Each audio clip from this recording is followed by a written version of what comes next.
Let's be honest, virtual production can either look fantastic or it can look like absolute dog. But there are a few techniques you need to know that can take your production from zero to hero in a second. I'm not going to gatekeep them, we're just going to talk about them right now. There's 3. It comes down to set deck, shot selection, and cheating the virtual scene. Let's get into it. Virtual production is volatile. What differentiates a good shot from a bad shot sits on a knife's edge. Alright, so we just finished our short film completely shot on virtual called Alien Mutiny. No association with the Alien franchise, by the way. And I believe it was our use of set deck, shot selection, and cheating the virtual when we needed to that made it look fantastic. So we're going to look at our good shots, we're going to look at our bad shots, and we're going to distinguish the difference between a great shot and a one. Chapter 1. Set deck, or set decoration. Now this is the dressing of a production to immerse the audience in the scene. See, we could have these conversations on a blank white wall, but there's no context to the channel, there's no personality. I mean, here I am sitting at a desk, it feels more chill, it feels more relaxed, and this is an example of set deck bringing context to a scene without having to say anything. I mean, look, we got plants in the background, we got this neon sign, which means we don't really take ourselves that seriously.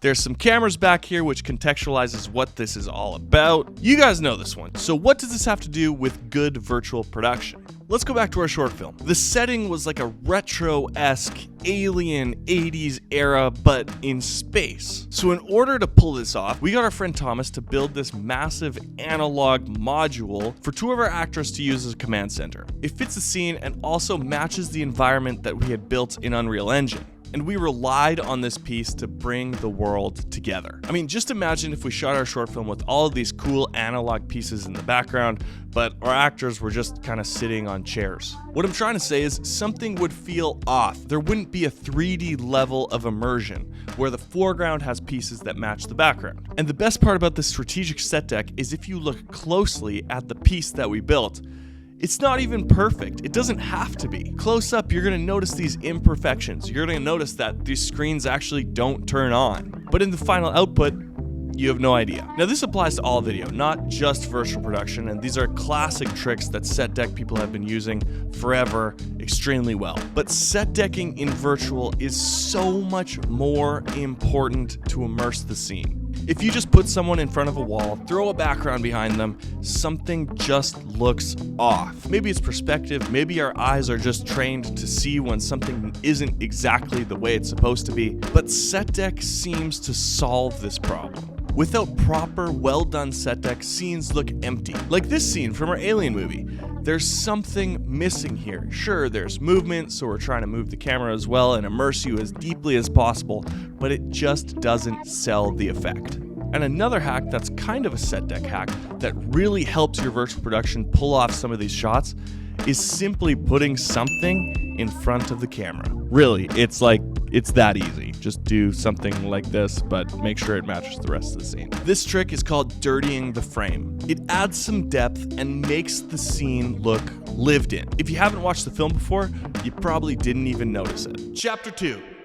Shot selection. So every shot taken on an LED wall needs to be shot at the wall, and it needs to be within the constraints of the wall. So because of that, there's a ton of shots that just are not possible on virtual. See, virtual production has a weird byproduct of shooting at a flat wall. If a shot isn't framed right, or if it's not completely symmetrical with the wall, or maybe the perspective of the wall is off, it's gonna look like you're shooting on virtual.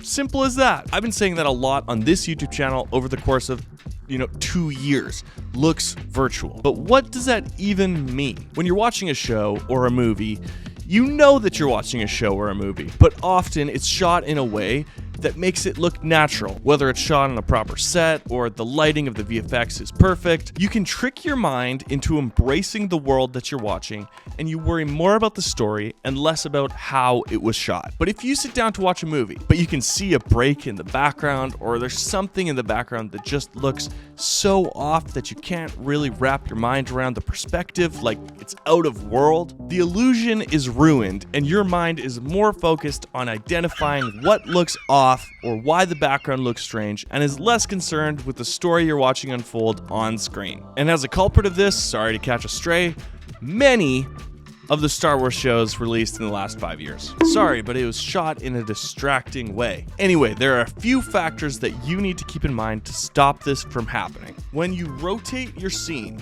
you need to make sure that you're rotating all of your set deck pieces correctly with the background in the correct orientation, or you'll ruin the illusion of space that you've built in your scene and confuse your viewers about where things are in the scene. Especially if you're cutting around a scene with different shots and objects in the background are accidentally in a weird, slightly shifted position, it's gonna feel like they're moving on their own. You've also got to be able to get the depth of your camera right when you change lenses. Now in real life, when we switch lenses on set, we don't need to worry about this because the entire background shifts and changes in the eye of the lens, and it's no problem. But on a virtual scene, I could have a 50mm shooting and I could actually have a 75mm background because it's being run through a video game engine. And if you don't adjust that shift in focal length, the background can skew and contort in strange ways, sometimes turning into complete soup of focal length bokeh. And normally we're looking for that, but in virtual, if some things in the background aren't super swirly and then the background itself is super out of focus, obviously something's gonna look off. This also might completely shift the perspective of your background. So even though there are objects in the background that look like they're supposed to be there, there'll be things deeper in the background on screen that look like you're watching through a kaleidoscope. Chapter 3, cheating the virtual scene. Now, cheating a virtual scene is essential for keeping some virtual backgrounds interesting. So I know I told you not to change the background just a few seconds ago, but if you do it tastefully and discreetly, it can make things look a lot better. And what's that old saying?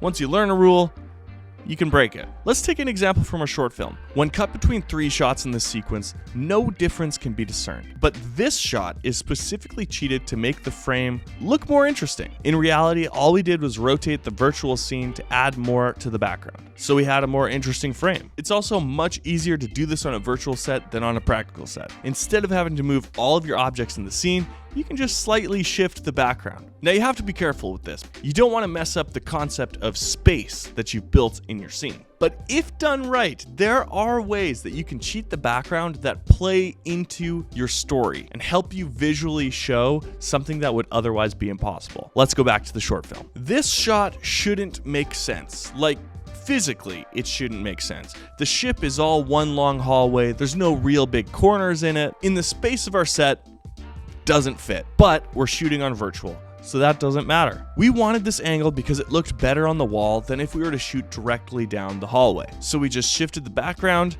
and made it happen. But beware, choosing to over-cheat your scene will ruin it. You can't just film 2 people having a conversation with the exact same background because you like the way it looks. People will notice. And again, it'll ruin the illusion of your scene. With those tips in mind, that is the knife's edge of virtual production. Check out the full BTS of our Alien short film. We've got a whole playlist about it from start to finish. See you in the next one. Bye.